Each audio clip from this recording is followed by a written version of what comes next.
Hey everybody, welcome back to my channel. My name is Sarah and this is my Granny Era. Today I want to share with you guys my pile of possibilities as well as a couple of recommendations for Febregency. This is going to be my first year participating in Febregency.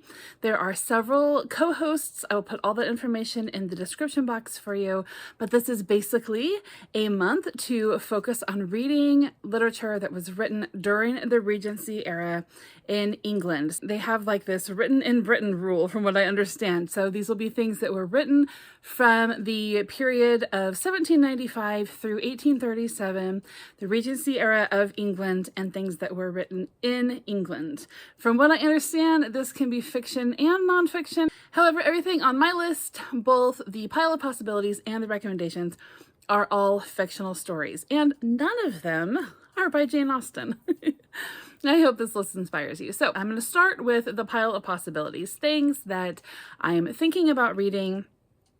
And I don't know that I'll get to all these things. However, I am really in the mood for reading some Regency stuff. And I promised myself I would do more mood reading this year. So maybe I will get to a lot of these. But anyway, let's start with a pile of possibilities. All right, so the first one is Castle Rackrent by Maria Edgeworth. This was published in the year 1800.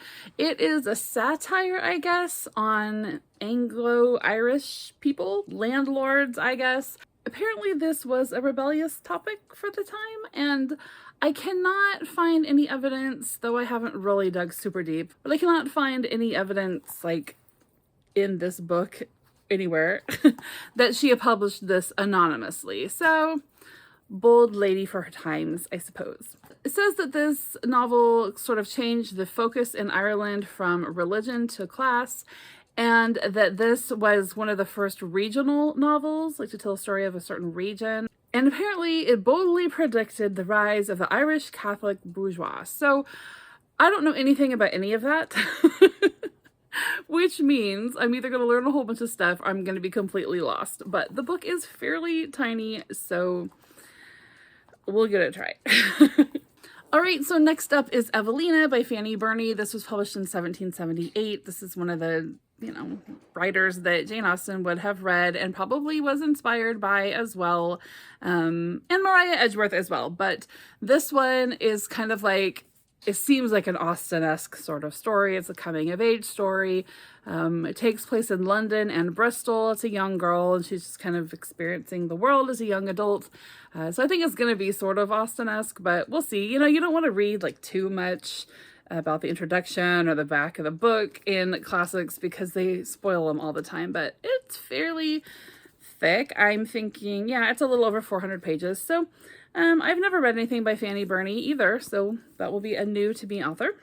Then we have The Last Man by Mary Shelley, published in 1826. I'm really looking forward to reading this. I was looking for this last winter, and I couldn't find a copy here in the US that wasn't like $20 or $30. I was looking on eBay, I was looking on Amazon, and everything was pretty expensive.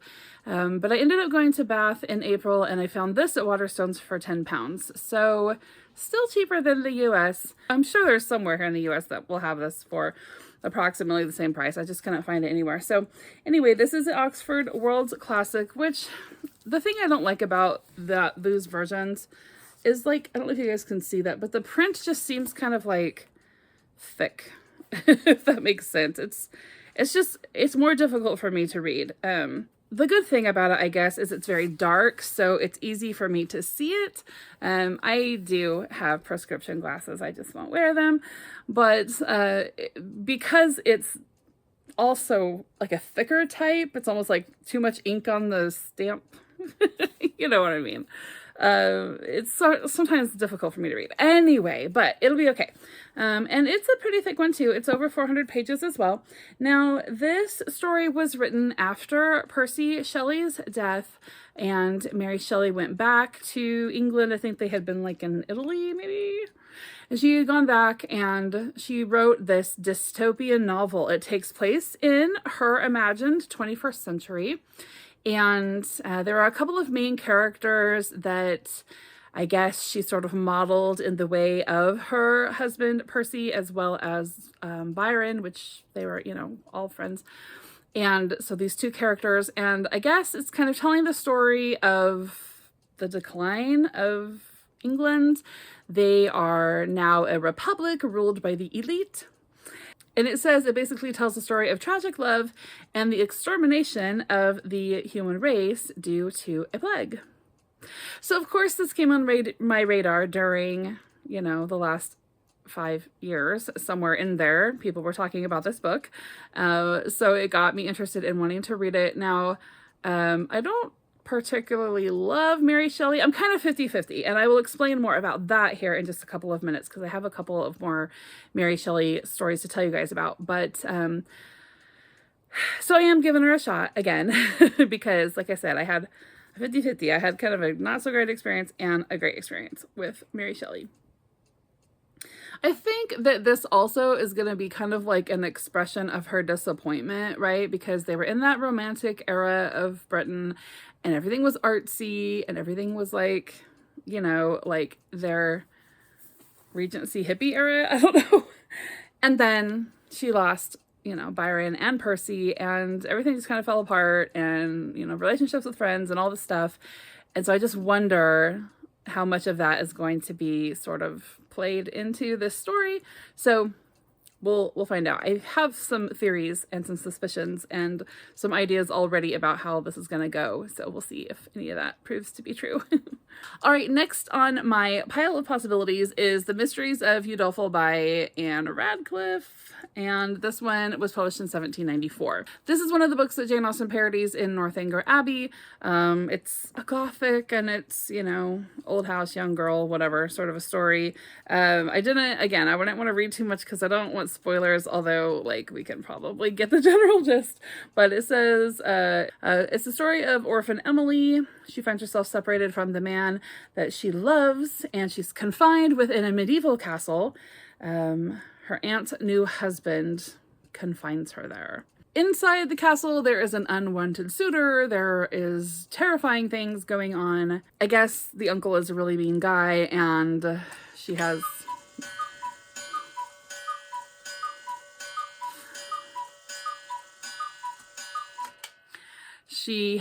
a big imagination, very similar to Catherine Morland, apparently. And so it's just a big gothic imaginary whatever craziness going on here for Emily, young Emily in the castle. This one is quite a chunker. It is over 600 pages. For me, that's a chunker. I don't read anything that big. So we'll see. And the print is not super huge either. So I feel like this is going to take forever. And if it's obnoxious, I don't know. It's one of those books that I don't really know if I want to read, but I kind of feel like I should read. Ooh, didn't I say I was going to avoid that this year? All right, and then lastly on my pile of possibilities is something I have read several times, and this is Mary Shelley's Frankenstein. And the reason why I am rereading Mary Shelley's Frankenstein for the 9 billionth time is I don't like it.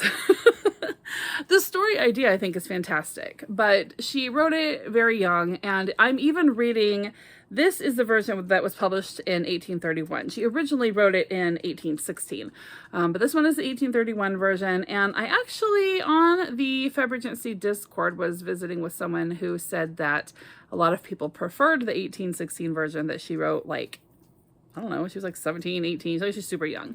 And I don't know if I've ever read that version. I'm gonna have to look and see. I know that I haven't read this particular, this copy of this book yet. I got this for my daughter for school, and then she didn't end up reading it. And I don't know what I did with the copy that I was reading before. So I should look into that first. But secondly, I'm just always irritated by the writing style. It seems very juvenile to me, and it has annoyed me in the past. That's not super fair, right? It seems juvenile because it's written by a juvenile. So, in the Romantic period, right, where everything was kind of sappy anyway. So, I should probably give it a look with fresh eyes and not be so critical.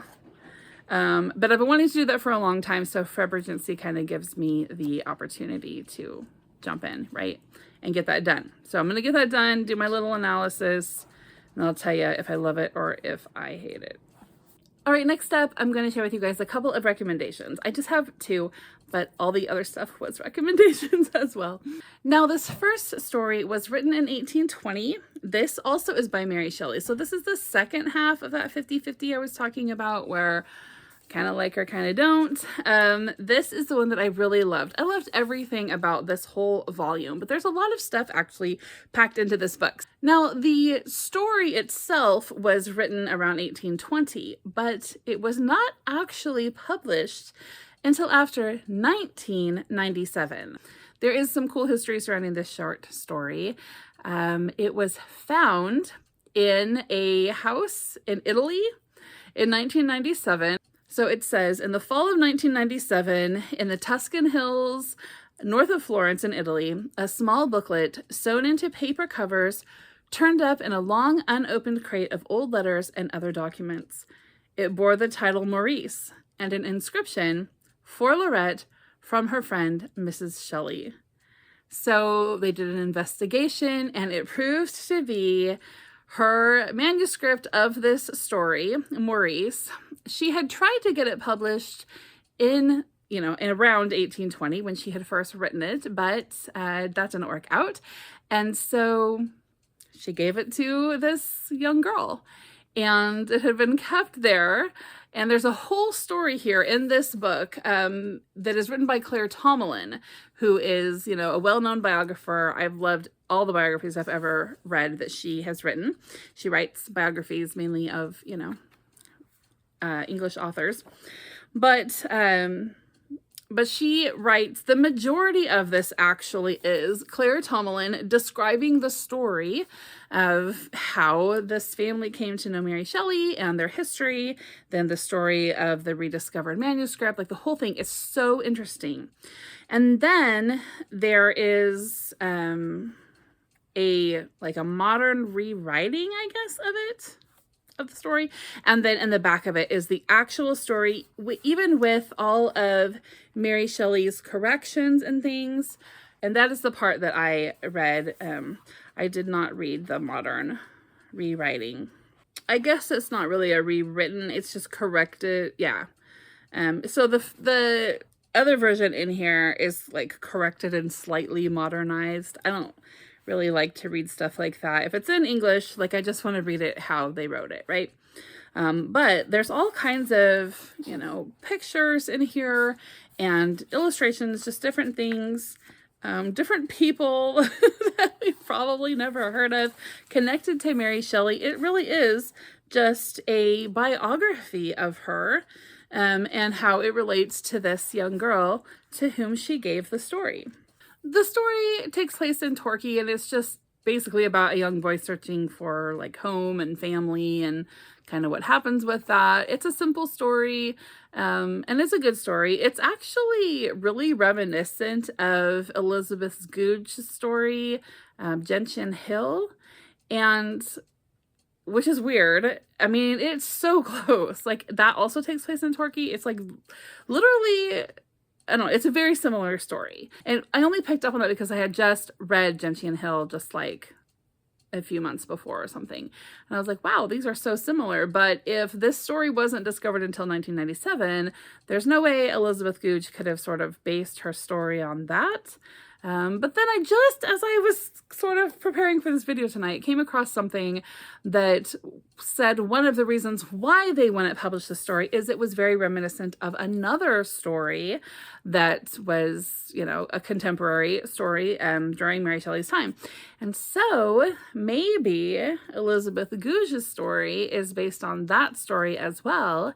And then here turns up Mary Shelley's story that is very similar as well. So just kind of one of those weird coincidences of life that I thought was so interesting. But I only got this story because somebody had read how much I disliked Frankenstein, and it was on one of my online friends, and she's like, listen, try this, you might like this better. And I did. I really liked it. I really liked all of the information that was given. It helped me like Mary Shelley better, and I kind of did take an interest in her and her companions, Byron and Allegra, right, and Claire Clairmont and all that. Like, I did kind of take an interest in them. I went to Newstead Abbey in 2016, I think, and toured that and just learned about Byron some more, and just, you know, toured that home and stuff where he had lived, was his estate at one point. And it kind of got me interested in that whole crowd for a little bit. You know, then I learned about Ada Lovelace, and which was Byron's daughter, and how, you know, she was like kind of the first computer programmer, and the whole thing just really sort of struck my interest and made me want to read more about that group of people, because I had this thing against Frankenstein. I didn't want to read Mary Shelley, but now I'm kind of over it. And so, yeah, I think I might even reread this now that I've talked so much about it. I'm really getting in the mood for all of these books. And then finally, there is The Castle of Otranto by Horace Walpole. This one, was first published in 1764, so before our time, but this version that I'm going to read was published in 1811, so it fits within Febregency if you read the second version. Now, this has been called one of the 6 books that sort of shaped English literature. The influence that it had on English literature, on the Gothic genre especially. It's been called one of the first Gothics. When Walpole revised it and published it again in whatever that was, 1811, he even added like a subtitle, a Gothic story or something like that. And so he was just like, this is a Gothic, you know, but before that, others had been writing Gothics, and I guess he was sort of like the guy that sort of introduced it, right? So Anne Radcliffe, Mary Shelley, you know, these people that these other Gothics that I have mentioned kind of pulled from Walpole, I guess. And then again, another one of the stories that Jane Austen was parroting when she wrote Northanger Abbey. So it's set in a haunted castle that has like a prophecy surrounding it that must be fulfilled for the curse to be lifted or stuff to happen. It's kind of like there's like weird love triangles and surprise relationships and the fate of the castle. And it's all like super melodramatic. In fact, I read this in 2020 and I looked up my Goodreads review, and I kind of was like documenting over the course of a month, like my struggle to get through this very short book. It's just barely over 100 pages. It's 106. And so I was documenting kind of my struggle in my Goodreads account. I finally finished it and called it a hopelessly melodramatic piece of 18th century drivel. So, but I still would like to really recommend this book to you. It's a fun, short, weird story that really gives you a look into the stuff that these people were, you know, wondering about, reading about, imagining about. Maybe it freaked them out. It's supposed to be set like in medieval times, I guess. I might even try this one again as well. I don't know. Is this too much? Let's look. Is this too much? I don't know. Maybe not. But I will tell you, I am super inspired now to read like everything from the Regency era. So I hope that inspired you guys as well. Let me know if you are doing Febregency. What are you reading, or what have you read written in Britain during the Regency era, 1795 to 1837? What are your recommendations? I hope you guys are all having a great day. I will see you soon. Bye-bye.